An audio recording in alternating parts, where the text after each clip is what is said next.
Bonjour, bon après-midi, bonsoir où que vous soyez et bienvenue à tous. My name is Patricia Bonnat, President of Alliance Française Miami Metro, and I'm speaking to you from Miami. It is my pleasure to welcome you to the fifth talk of Russell Kelley's new series, The Great Churches of Paris. Following the success of the Grands Châteaux of the Loire and Ile-de-France and the making of the French Garden series of online talks, Russell Kelley spent the summer visiting the most beautiful churches in Paris, and now he shares what he has learned about another pillar of France's cultural and architectural beauty heritage, the extraordinary variety of churches that were built in every commune in France, but especially in Paris, over the past 1,000 years. Today, we will learn about the Restoration movement and the eclectic churches of the 19th century, and with the highlight of la Basilique du Sacré-Coeur, which everyone knows. This series is possible thanks to the Alliance Française de Chicago and the support of their communication partners, the Association of American Women in Europe, the Federation of Alliance Française USA, the Fondation La Sauvegarde de l'Art Français, the French Heritage Society, and of course, the Alliance Française Miami Metro. And now a few words about Russell. Russell Kelley is the curator and moderator of our past two winter Zoom lecture. We get used to it now, and this is the third one. He has lived in Paris for the past 30 years, and he is the author of The Making of Paris, the story of how Paris evolved from a fishing village into the world's most beautiful city, which was published in 2021 by Alliance Press. He is the vice president of Alliance Française Miami Metro. What is more to say? À vous, Russell. Thank you, Patricia, and welcome to everyone. I'm about 70 miles north of Miami in sunny Palm Beach, Florida.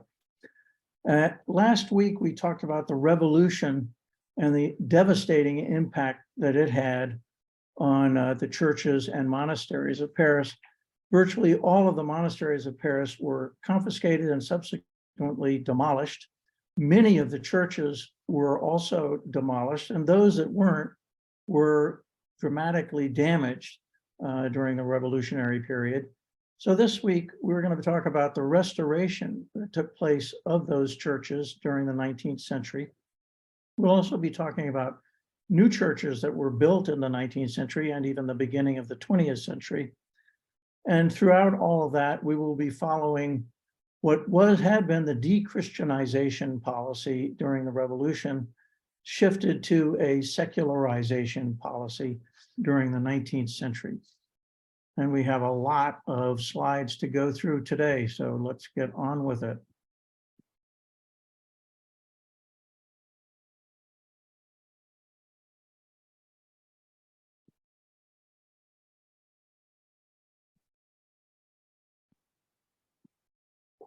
So this is indeed the second to last of our series, and it's the last one, the last talk that's really going to get into the chronology of this. So we're really going to go up to the present. So we're going to cover 220 years of French cathedrals and churches, or French churches and ecclesiastical buildings today. Next week, we'll talk about one church, its long life of Notre-Dame. The long life of Notre-Dame de Paris. We will go from the neoclassical pantheon that we talked about last week, just was completed the year the revolution began, and we'll highlight the Neo-Byzantine-Romanesque, as it's been described, Sacré-Coeur de Montmartre, and other later churches. Last week, I mentioned that there were 4 revolutions within 100 years. Actually, there were 5. So, and we'll hit upon all of them in this next hour. The revolution ended, in terms of the religious aspects of it, impacts on the church with the Concordat of 1801, signed by Napoleon and Pope Pius, reinstating Catholicism in France as the religion of the great majority of the French, but not the only religion of the French. And the deal was cut with the Pope, whereby Napoleon would nominate the bishops in France and pay the clergy in France and remain owner of all of the churches in France, at least those that had been confiscated at the time of the Revolution. And this Concordat of 1801 was to remain in effect for 104 years. It represented the end of the de-Christianization of France that occurred during the Revolution and the beginning of 1 century of secularization of France.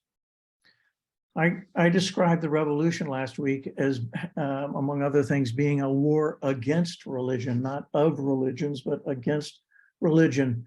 And some of the casualties of that war, by 1800, there are roughly 100,000 priests before the Revolution.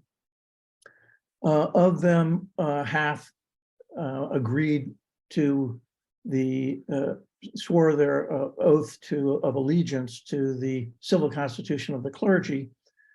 Of the 50% who didn't, 50,000 who didn't, 30,000 were forced into exile, and those who didn't go into exile risked and often were executed.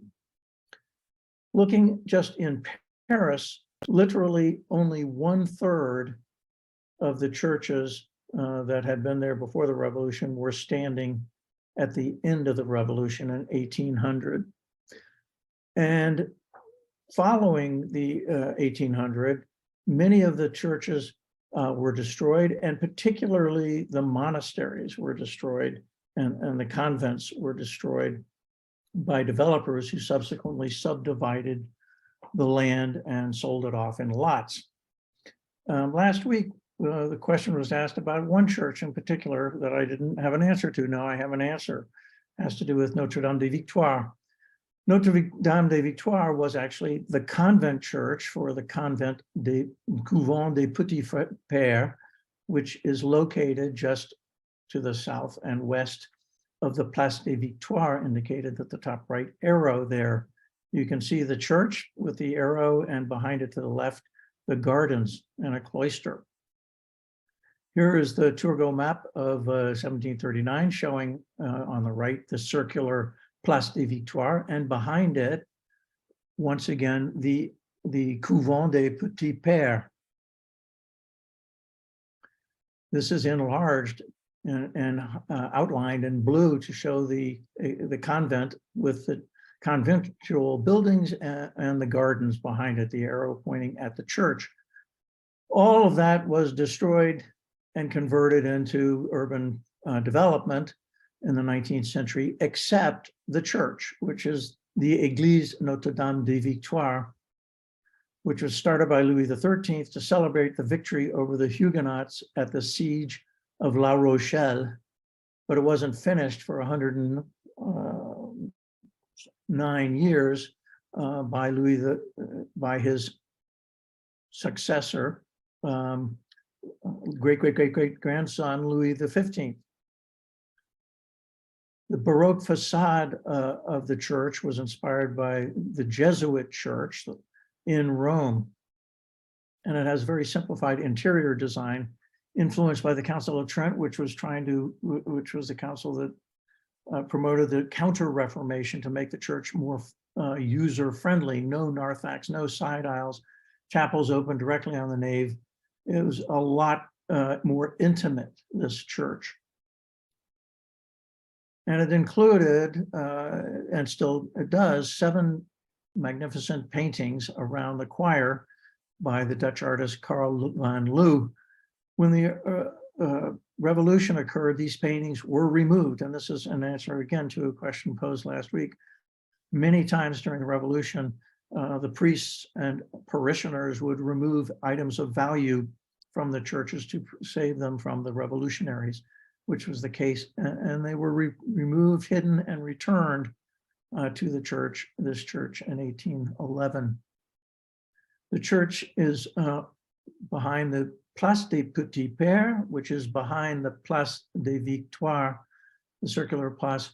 It's one of the 5 royal squares in Paris because it's got a statue of a king in it. Here it shows the arrow at the top points to the church, the arrow at the bottom points to the Place des Victoires, and the arrow on the left points to the Palais Royal, all in the first arrondissement, maybe second arrondissement, I see here. So after the revolution, we had, of course, had the Napoleonic period, including the First Empire of Napoleon, which ended with the Battle of Waterloo in 1815. And following the Napoleonic period was the Bourbon Restoration, where the two younger brothers of Louis XVI, who was decapitated during the revolution, succeeded each other, Louis XVIII on the left and Charles X on the right. There, the Bourbon Restoration came to an inglorious end with the three glorious days of July 27, 28, and 29, the second revolution that we will touch upon after the revolution.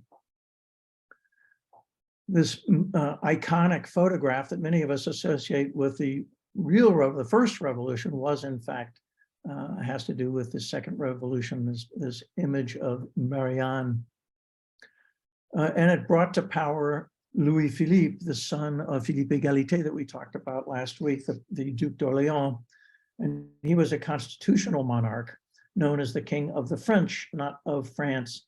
And I will focus on what I call him the restorer of churches, but it wasn't just churches that he restored, he also restored chateaux. To commemorate the revolution that put him in power, he built the famous July column in the Place de la Bastille. It didn't really help that much in terms of currying favor with the revolutionaries, who once again had a revolution in June of 1832 called the June Rebellion.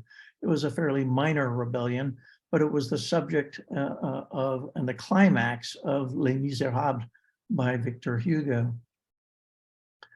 Louis-Philippe tried to curry favor with the Napoleonists in the government too, or in France too, by returning the ashes of Napoleon from St. Helena and installing them in a magnificent tomb in the Dome Church of the Invalides. But for our purposes, we will focus on Louis-Philippe's work and the restoration of the churches, not just churches, but we will focus on churches. As soon as he took power, he created the Commission of Historic Monuments. Not the first, but the second Inspector General was Prosper Mérimée, who was, as you can see, the Inspector General for 26 years and had a dramatic impact on restoration of monuments in France, compiling the first list of historic monuments in 1840 and undertaking a lot of restoration works, both of ecclesiastical and secular monuments, with the help of Eugène Viollet-le-Duc, who was considered to be the first restoration architect. In the 1830s, there was actually a movement towards restoration. It had been 30 years since the revolution. 30 years. During the revolution, the churches were in terrible shape. They had been used to store saltpeter, storehouses, whatever. They were in terrible shape, and some of them were at risk of collapsing. Notre-Dame de Paris, the French title, the English title was The Hunchback of Notre-Dame by Victor Hugo, drew attention to the parlous condition of Notre-Dame Cathedral. And Victor Hugo, who was a champion of the medieval period, wrote a very persuasive article in 1832 declaring war against the massacre of ancient stones and the demolishers of France's past. Prosper Mérimée was a Renaissance man. He was, during this period, I think in 1845, he wrote the book Carmen, which Bizet turned into an opera in 1875. He was an archaeologist, he was a historian.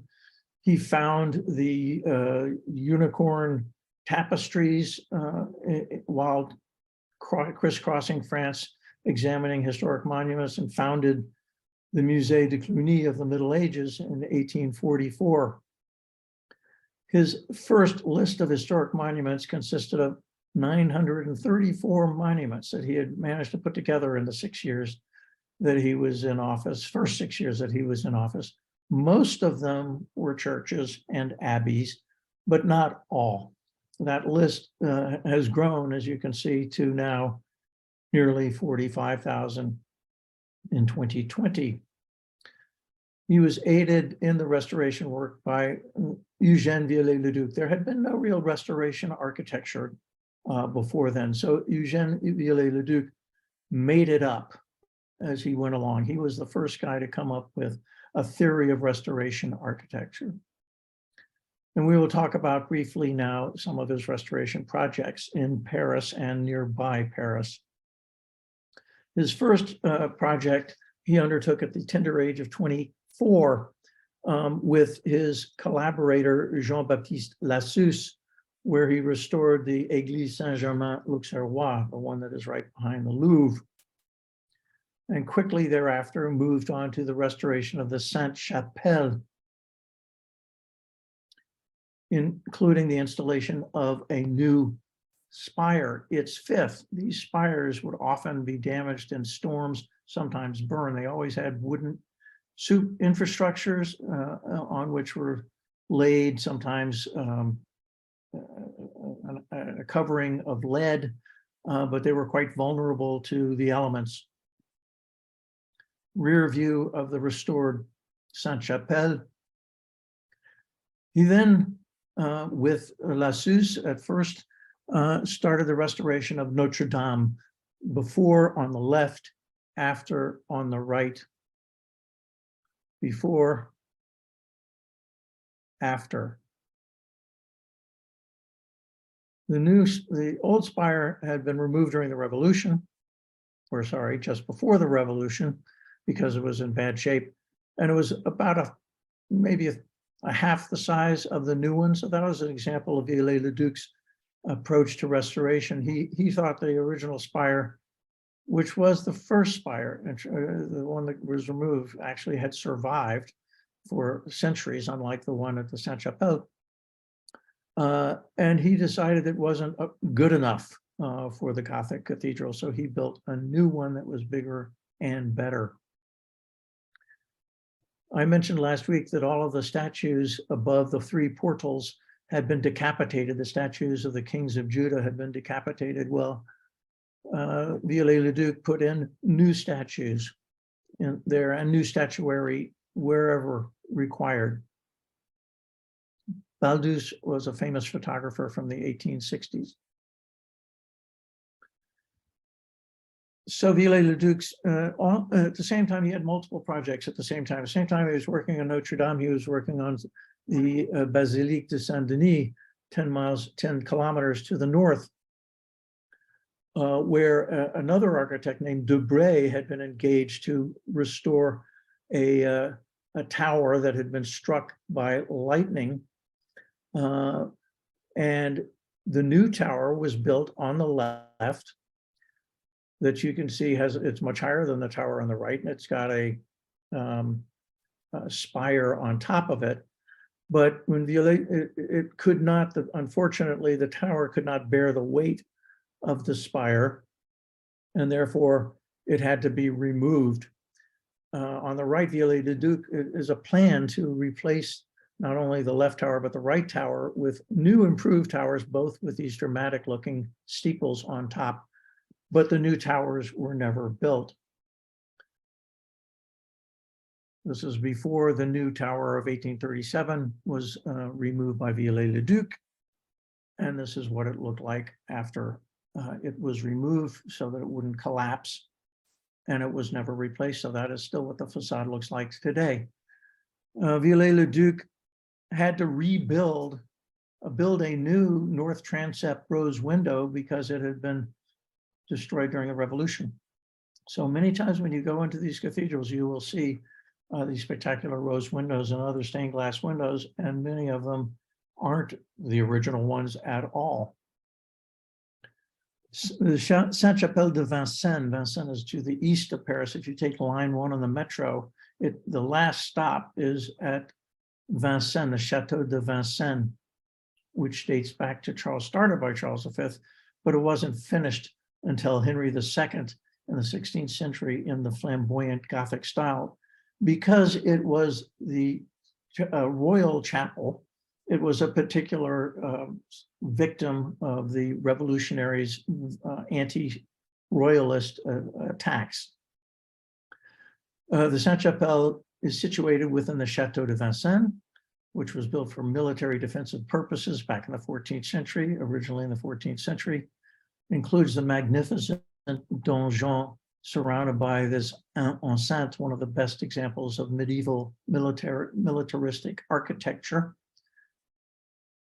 And after the donjon was built, the Sainte-Chapelle was finally finished, and then another century later, the Queen's Pavilion was built opposite the King's Pavilion, which looks just the same as the Queen's Pavilion, built by Louis XIV.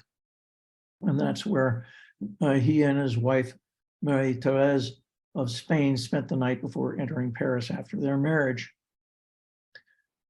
The rose window in flamboyant Gothic style above the western entrance to the chapelle has been perfectly preserved, and you can see why it's flamboyant from the flame-like shape of the tracery around the windows. But unfortunately, everything that was easier to get to below it was destroyed. So around the portal, there had been a lot of statuary, as there is in most Gothic cathedrals, but all of that was destroyed during the Revolution and not replaced by Viollet-le-Duc. Similarly, the spire was destroyed by the Revolution, and inside the furniture, most of the stained glass and interior decoration was destroyed. The only thing to survive really were the stained glass windows in the apse.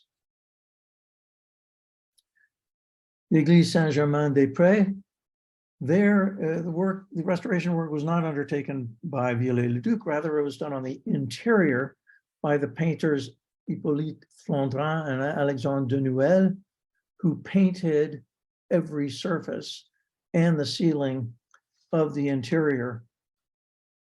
As far as I have been able to determine, what they painted was new, but new ideas. They weren't refreshing a painting that had been original, but I believe that what they were doing was in the style that had been originally painted centuries before. Not only was the restoration work under Louis-Philippe's reign, but there was at least one new church built, and that is the Basilique Sainte-Clotilde in the 7th arrondissement, named after the wife of Clovis, the first Merovingian king. Built in the neo-Gothic or Gothic revival style, and as you can see here, it's got these wonderful towers on either side of the entrance, with steeples much like the ones Viollet-le-Duc wanted to build atop Saint-Denis. As you can see why it's neo-Gothic. It's got the pointed arches. It's got the quadrilateral, quadripartite ceilings, classic looking Gothic architecture. Best known for its twin spires.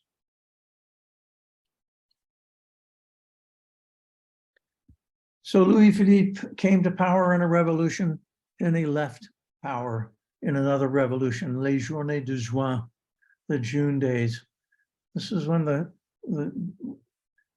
photography was invented in the 1840s. So we have the first daguerreotype that date from that period. And this is one that shows the barricades that were thrown up on the Rue Saint-Maur before the attack on the next day.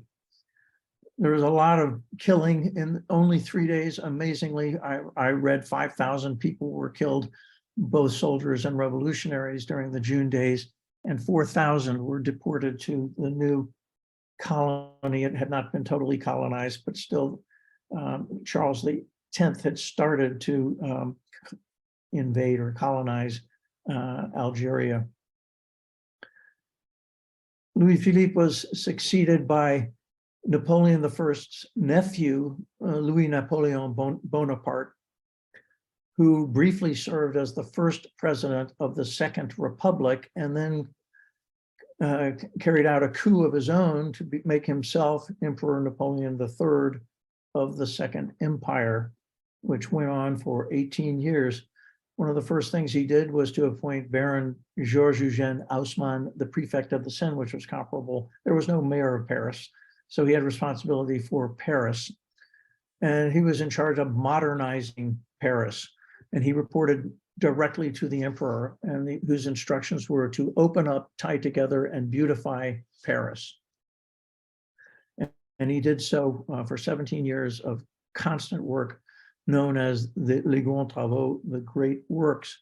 We were very fortunate because Charles Marville, a photographer, was engaged by Haussmann to take photographs of Paris before and after the Grands Travaux. And there were other great photographers in that period too, who memorialized the works that were going on then, such as Baldus. Haussmann, on the religious side, I'm going to quickly go through these 5 projects that he worked on. So the Église Saint-Jacques de la Boucherie, 16th century church, which was demolished during the Revolution, except for the tower, which is now known as the Tour Saint-Jacques. And Haussmann used that as a centerpiece for the first of his 24 squares, as they're pronounced, designed by Adolphe Alphand. When shortly before Napoleon III came back to Paris, he had been in exile. Napoleon III came back to Paris. He was in exile in London, and he admired the squares of London and the parks of London, so he wanted to recreate them in Paris. And this was the first one.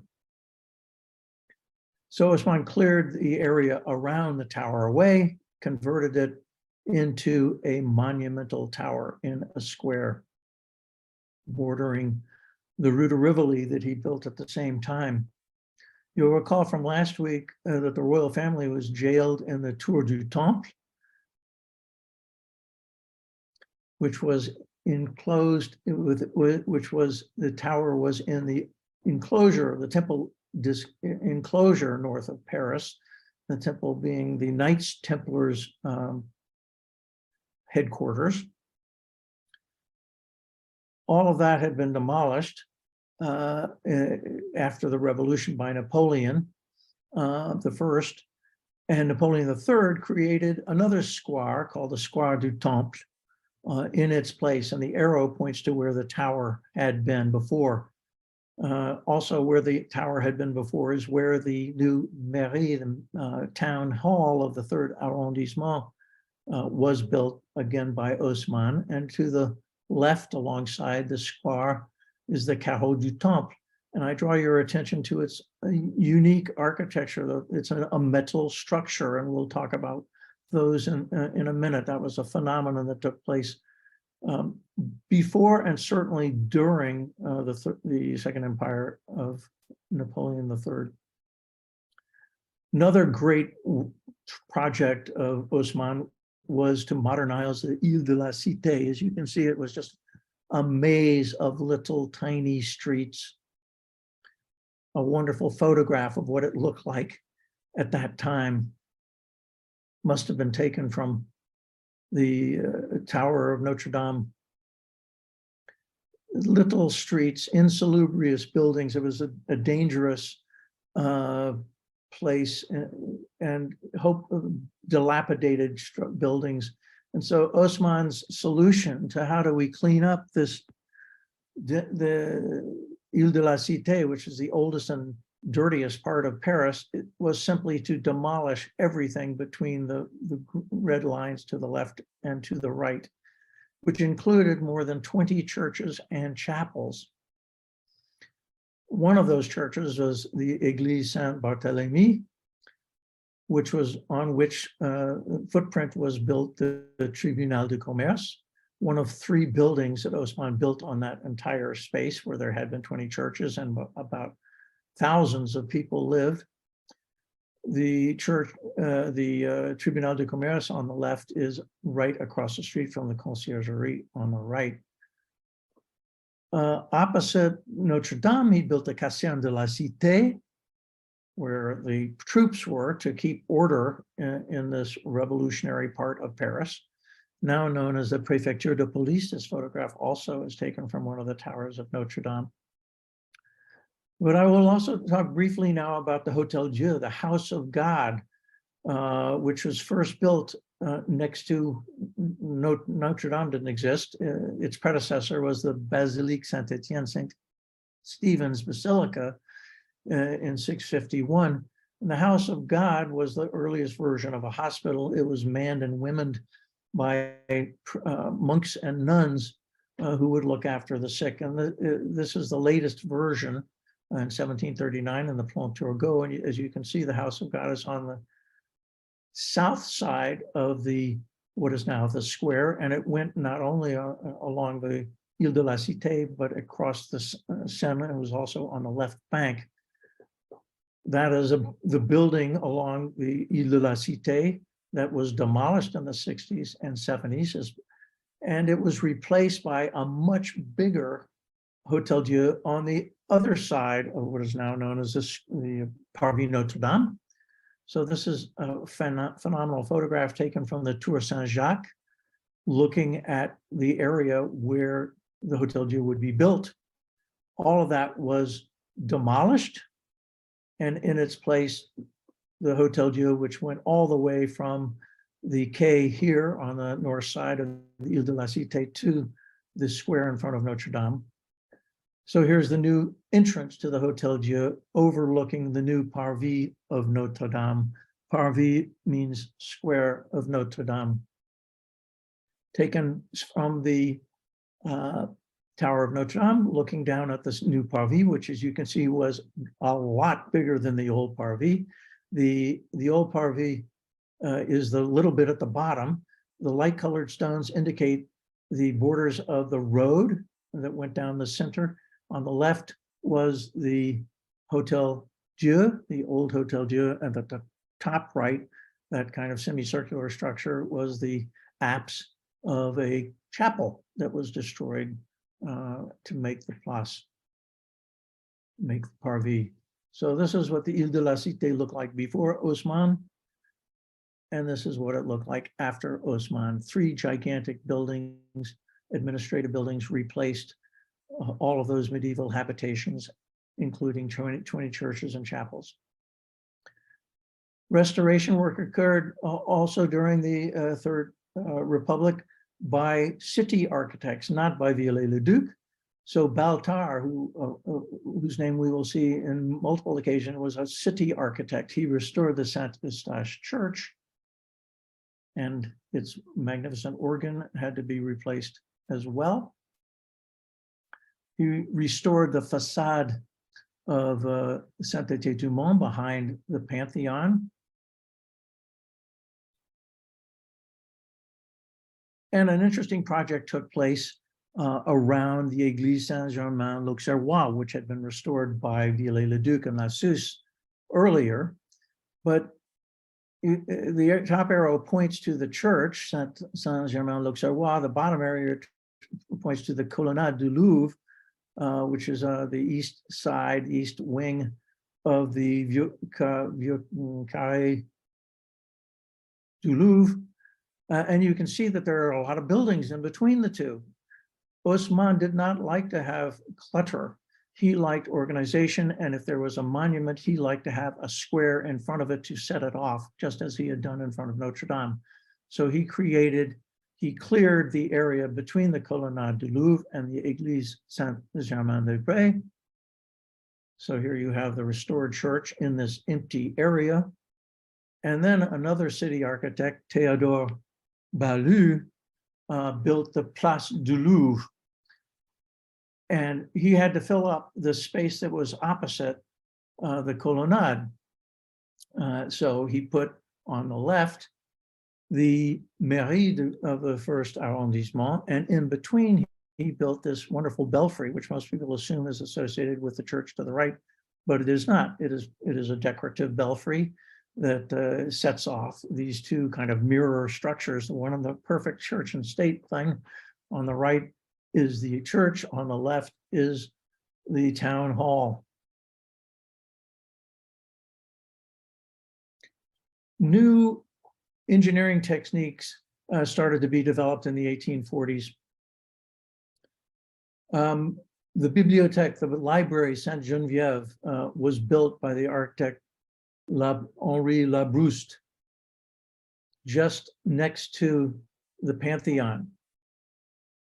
But what's interesting about it is not the exterior, but the interior. And this is a photograph of the reading room, which shows that Labrouste used iron columns and arches to support the roof. And he didn't cover them. He left them exposed. So these are new building materials. He's not building arches with stone or pillars with stone. He's using iron columns. And this was a technique which was adopted when all of the new train stations were built, or particularly when they were rebuilt. All of the earliest train station built in Paris was Gare Saint-Lazare in 1837, but all of these, and the last one was the Gare de Lyon in 1900, those are the first versions of all of those stations that are indicated in those dates, because all of them were rebuilt several times. Just to take the example of the Gare du Nord, it was rebuilt by the city architect Jacques-Ignace Ittorf, who also redid the Place de la Concorde. And it looks like a pretty classical style on the outside. But once again, on the inside, just like Labrouste, he used iron columns and arches to support the roof.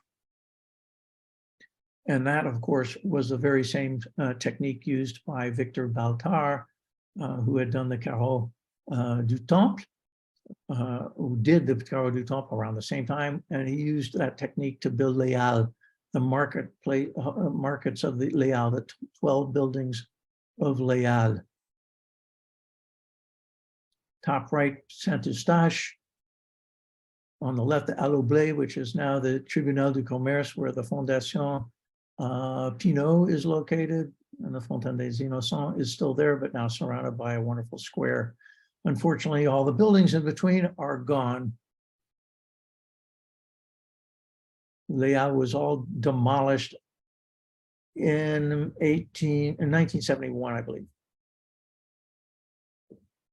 So that technique, it will not surprise you, was actually adopted in making churches, perhaps not quite so successfully. And this was the first church, the Église Saint-Eugène-Saint-Cécile, was the first church built using metal structure.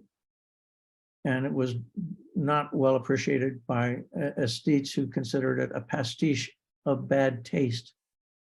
And you can see, much like the Bibliothèque Sainte-Geneviève, its columns are metal, iron, as are the arches. So it is not as pleasing as the Gothic architecture, it must be admitted. 1860, the city of Paris doubled in surface area with the annexation of 11 towns around its outskirts.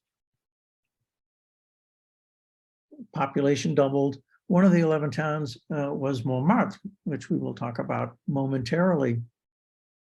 And Paris went from 12 to 20 arrondissements.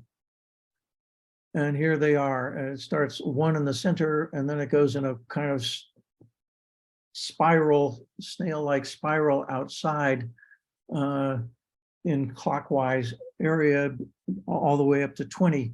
So the single-digit arrondissements are on the Seine, and the double-digit arrondissements, not all of them, not the ninth or second or third, I see, but all of the double-digit arrondissements, whoops, well, anyway, the further away you are from the center, the higher the number of the arrondissements. And the original 12 arrondissements, which were created during the Revolution, had different numbers. So I think the first arrondissement was previously the fourth. So the Église, Haussmann built churches too, including a couple we will talk about now. The Église Saint-Augustin, his architect Baltard, famous for the Halles.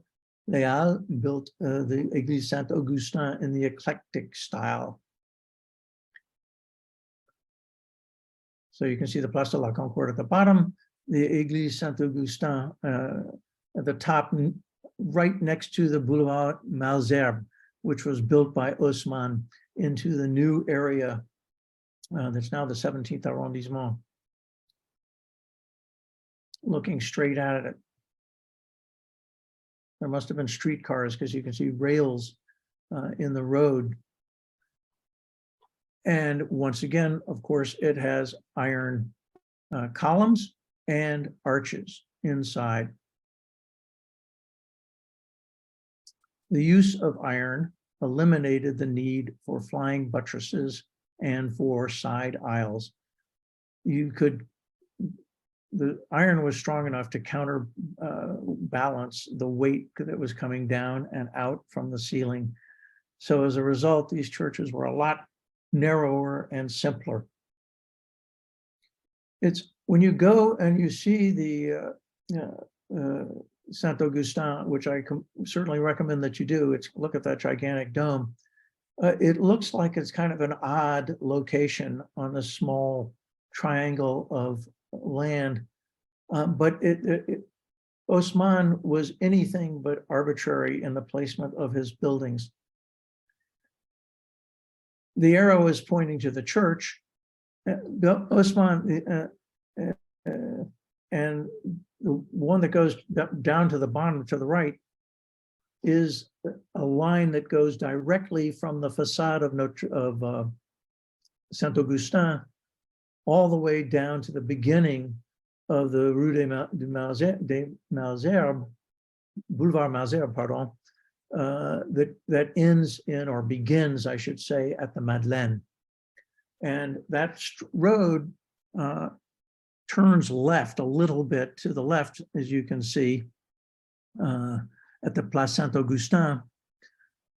So it looks a little weird if you're only looking at the Place Saint-Augustin at the church, but if you understand that it is actually supposed to be in the axis of the first stretch of the Boulevard Malesherbes, it's perfectly placed. And this is what you see looking at the Boulevard Malesherbes. Another church that he built, or another city architect built, Théodore Balue, was the Église de la Sainte Trinité in an eclectic neo-Renaissance style. And it was built above a square designed by Adolphe Orfond, who did all the square, and as well as the parks, the Bois de Boulogne and the Bois de Vincennes in Paris, right near the Gare Saint-Lazare. And once again, Haussmann wanted to make sure there was a view. So it looks, as the arrow points, directly down a street. It was situated there because it looked directly down the Rue de la Chaussée d'Antin to create perspective, something very important for Haussmann. This is looking the other way from the top of the bell tower down the Rue de la Chaussée d'Antin towards the Grand Boulevard that circled Paris, historic center of Paris. The inside, barrel vaulting. This does not have metal or iron columns and arches visible. In fact, I don't think it has them at all because it looks entirely made of stone. Perhaps there are reinforcing rods in there that I can't see.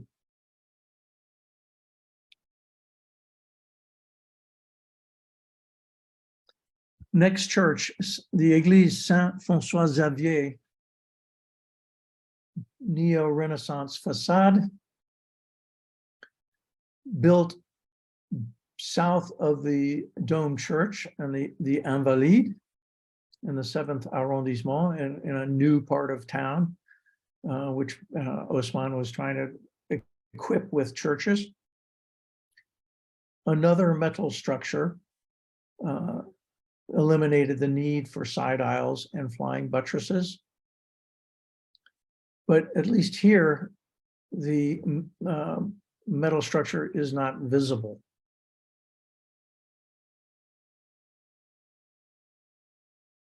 Which is more pleasing to the eye.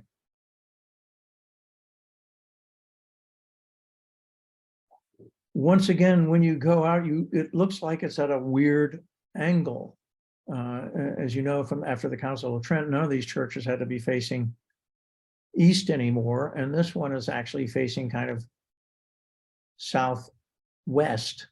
And so why is that? And it's not even flush with the street. And the reason why it's built on the angle that it is it, just like the previous church had a street in front of it to give it perspective, the Rue de Chaussée d'Antin, this one was supposed to be built in front of a new percée, a new street pierced through existing buildings all the way to the Seine, but it was never built. So as a result, you have this church, which is kind of an odd angle. Haussmann finally was removed from power when Napoleon III's influence waned. And Napoleon himself had an unfortunate end to his empire. He was goaded into war by Prussia, which he promptly lost, having to surrender at Sedan in the east of France. And he was promptly deposed by the National Assembly. And that was the beginning of the Third Republic.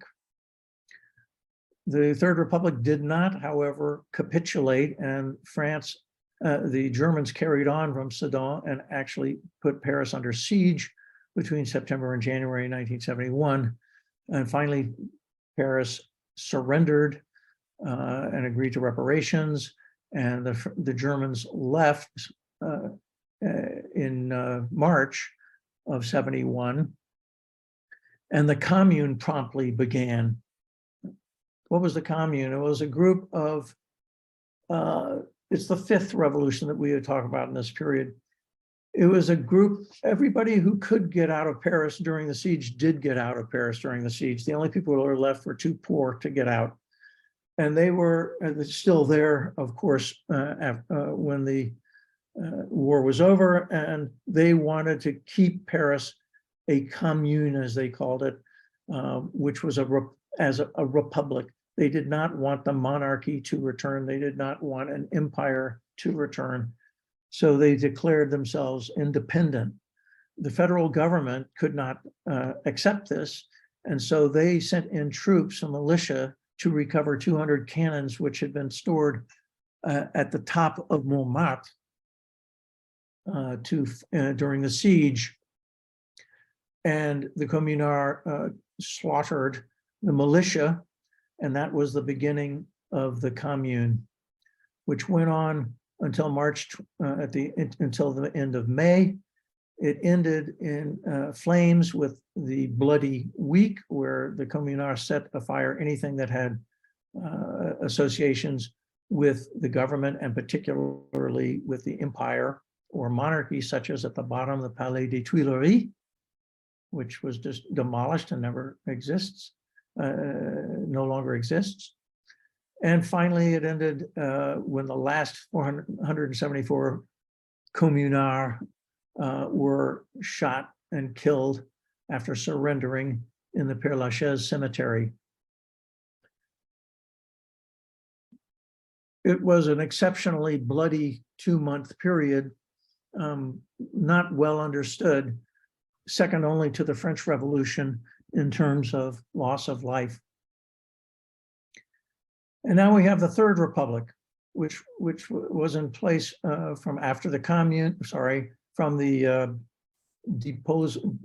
removal of Napoleon III until the occupation of France by Germany in 1940. And during this 70-year period, it was the battle of the three estates all over again, with the anti-clerical Republicans representing the Third Estate of Commoners opposed by the monarch. They opposed the monarchists because there were people who wanted the monarchy to come back in power. And that, so the Second Estate was supported once again by the First Estate, the church. On the First Estate side, the monarchy, the church, the Vatican, held its first Vatican Council just before the creation of the Third Republic, in which they confirmed the primacy, supremacy, and infallibility of the Pope, which of course was something that was totally unacceptable to secular states in Europe, and particularly to the Third French Republic, and led to a number of confrontations between the church and the republics. First one was the construction of the Basilique du Sacré-Coeur de Montmartre.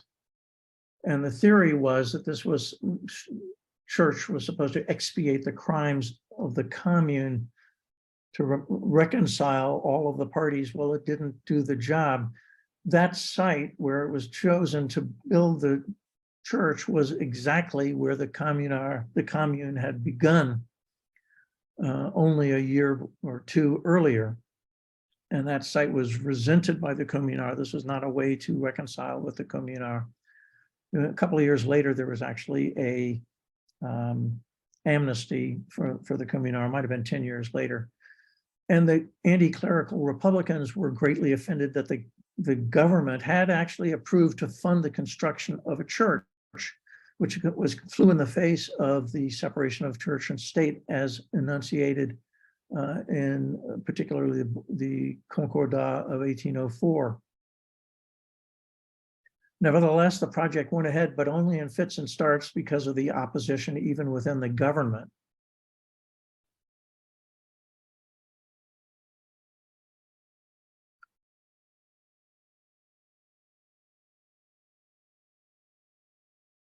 The dome was only completed in 1905, and the church was only consecrated after World War II in 1919.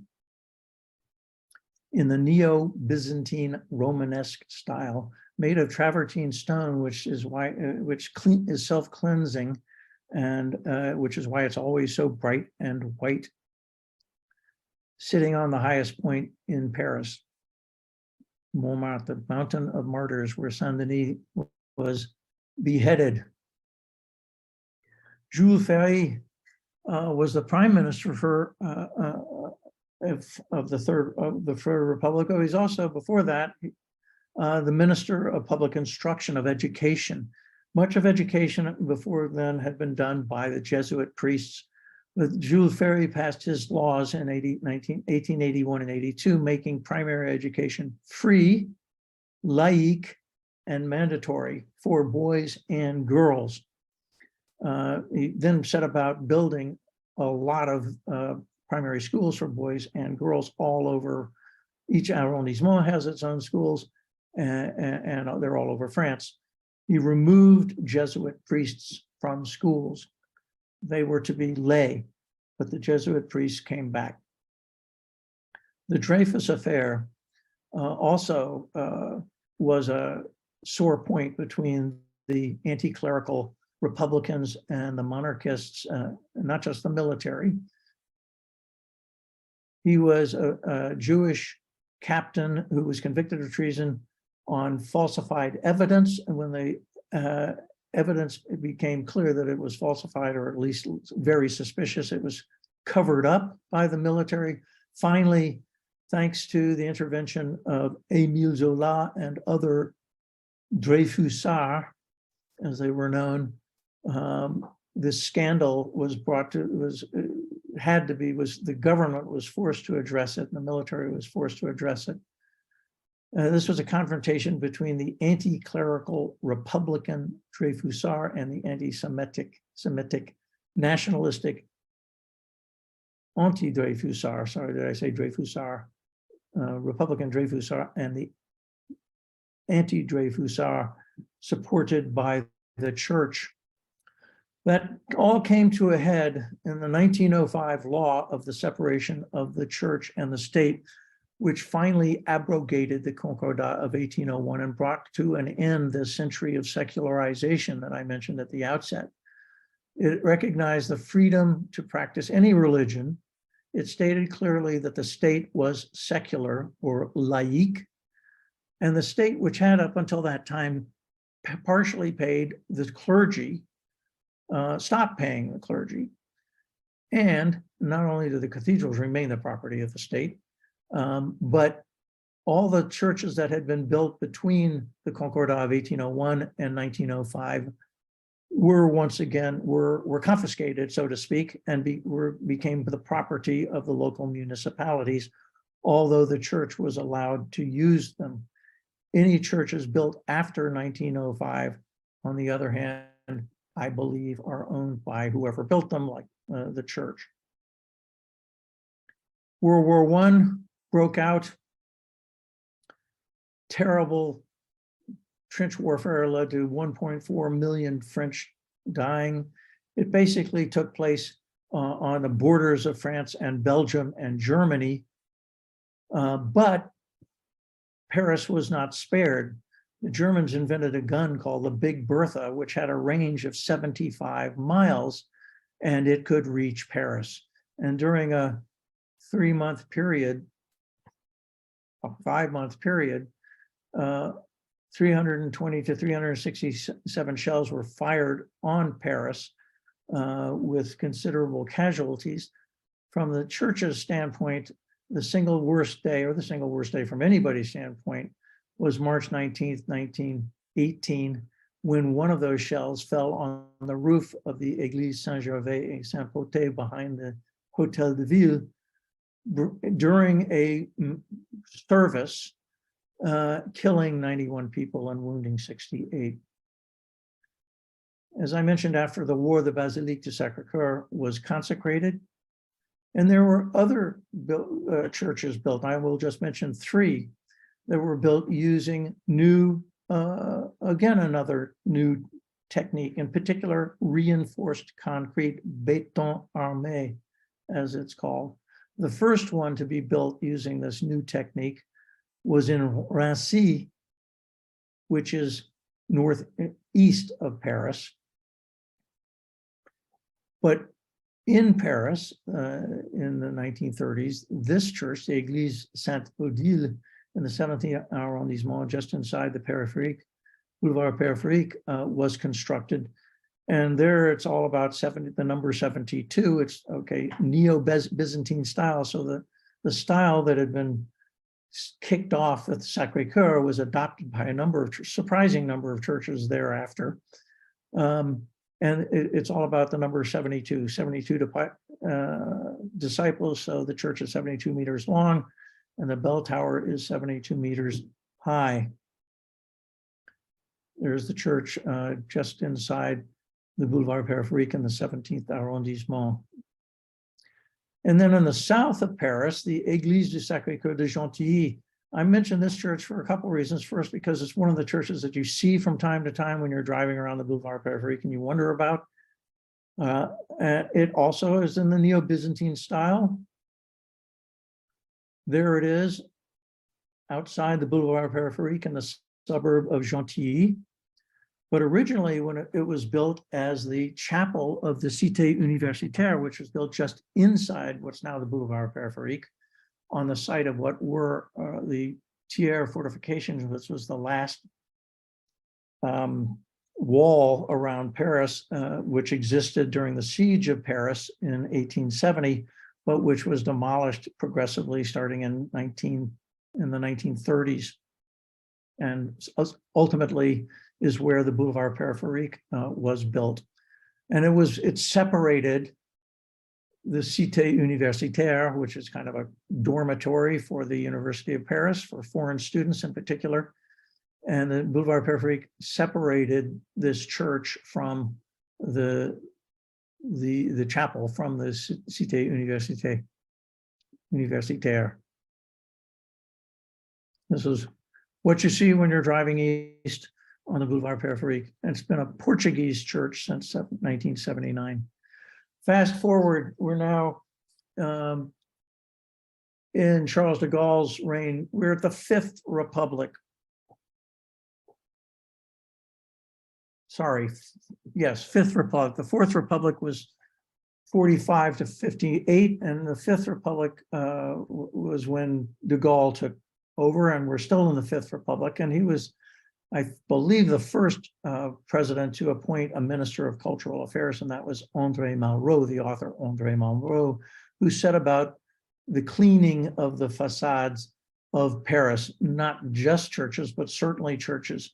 And Paris has a lot of churches. The city of Paris is owner of 96 ecclesiastical buildings, which means that includes things that are not necessarily churches, could be a convent building and all that. 85 Catholic churches, 9 Protestant temples, 2 Jewish synagogues, 61 of which have been designated historic monuments, organs, works of art, and they have an 80 million euro restoration project for a 5-year period. They get money in addition from the state and from donations such as Notre-Dame, which we will talk about next week. There are 23 large-scale restoration projects going on. I'm just going to highlight some of them, mentioning only the churches that we've talked about in our series so far. So the Église Sainte-Marie near Les Halles on the ancient Rue Saint-Martin. Its facade was falling apart, so it was restored in two sections. Many of these restoration projects take place over in phases because they're so expensive. The Tour Saint-Jacques was beautifully restored, and now you can walk up it for the first time. I'm not sure if it's all year round, but certainly in the summer, you can walk up it and get these magnificent views. The Église Saint-Sulpice, the North Tower, was restored. Sainte-Chapelle, its enormous stained and magnificent stained glass windows were restored. The Église Saint-Paul Saint-Louis, the facade was restored. The Temple de l'Oratoire, so a temple, therefore it's a Protestant church, was cleaned. The Pantheon, major restoration project going on. Here is to restore the dome. First, it was covered in scaffolding, then it was covered with these white sheets, and then the white sheets were covered with photographs, selfies by 4,100 individuals who were asked to take pictures of themselves. Quite spectacular. Did the same thing in the dome in the interior, and even on the ground of the interior. The Église Saint-Augustin, the facade was restored beautifully, and all new statuary because it had corroded with the elements over the years. Wrong church. Église Saint-Germain-des-Prés, the interior walls and choir, the paintings of the 19th century were beautifully restored and refreshed. Looked a little faded here.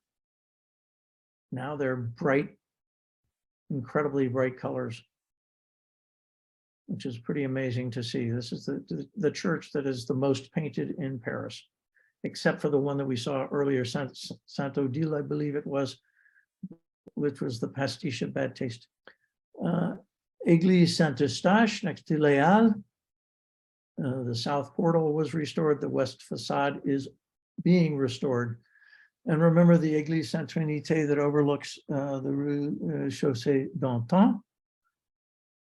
Well, it was covered and is being restored over the next 4 more years at a cost of $25 million.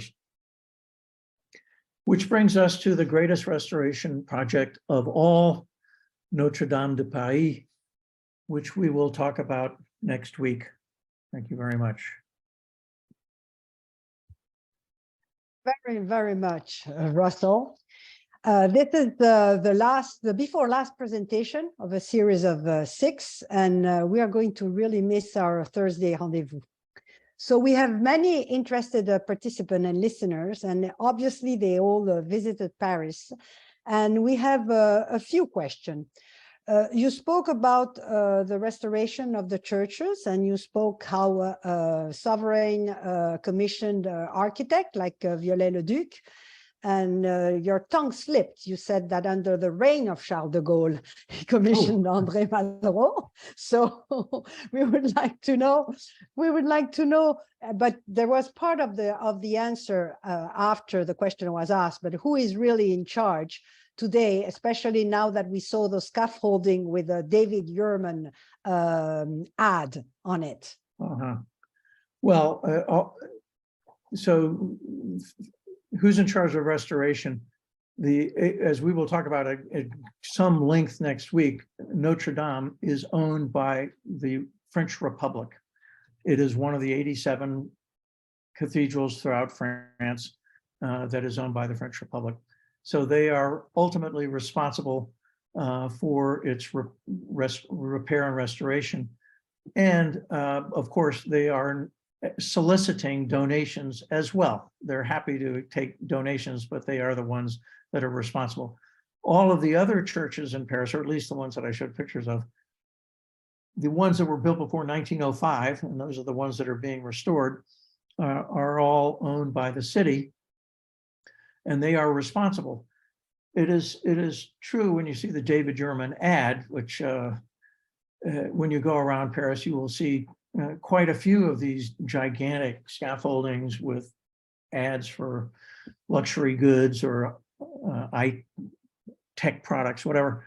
And the rule is that if you are a private company and you're restoring your building, you can actually put advertising on for your own company, but you can't put advertising for anybody else. You can't sell the space as an advertising space. The state, on the other hand, has a different rule, or the city of Paris has a different rule, and they can sell all that scaffolding space for advertising that they want. And that is one way that they raise money to pay for the restoration work. So, for example, I showed an image of the Tribunal du Commerce opposite the Conciergerie. Well, they're restoring the dome of that, and have been for the past year or two. And it's got some gigantic ad for some luxury good on it. And they've been all over Paris, those ads. So it's okay for the city, but it's not okay for private companies to sell their space for advertising. I have another question completely different from Pauline Sian. And she is wondering, because of the growing Muslim population in Paris, have any of the Paris churches been taken over, like it's the case, for example, in Istanbul for Hagia Sophia? No, the Muslim, they have the Mosquée de Paris, the Paris Mosque in the 5th arrondissement. That is the main mosque where the Muslims which was built, I believe, by the French government. I have to look it up. I'm not sure exactly when it was built. I have to look it up, but in the 20th century, in any event, likely in compensation to recognize the contribution made by Muslim troops, from Algeria, particularly during fighting World War II. Maybe it was World War I. So the city of Paris, I believe, built the Mosquée de Paris, also probably with some assistance. That is the only mosque that I'm aware of in Paris. There are many, many small mosques. These are simply in buildings, they're like rooms, so they're not visible from the outside. And those are, the city's got nothing to do with, those are privately or funded by the communities in question. Sometimes also funded by foreign communities, like the Algeria or Iran, for example, which is an interesting subject that is beyond the scope of this lecture. So, next question is, well, as you spoke about old churches, we are wondering what's the story behind the new church that you briefly talked about in the last lecture, which is the Russian Orthodox Church near the Pont de l'Alma. Who built that? So that, in terms of new churches, that's the newest one that I can think of. It was built, I've since looked it up, and it was opened in 2016, so 6 years ago, October 2016.